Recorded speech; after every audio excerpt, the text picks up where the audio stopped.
Hi everybody, today we'll talk about how to fix or how to solve your Microsoft Teams. To know how to fix or how to solve your Microsoft Teams, you should just go to Settings. After that, you click Apps, Default Apps, App Settings. Here we'll enter to the window of Microsoft Teams. After that, you click on Force Stop and you click OK. Here we'll enter to the window of Storage. Then we click Clear Cache. Don't click Clear Data because that can cause you errors in your app. Here you can turn off your Wi-Fi and you can turn on your Wi-Fi again if it's not working with you.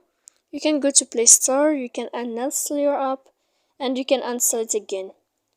So please don't forget to support us by like and subscribe. See you next time.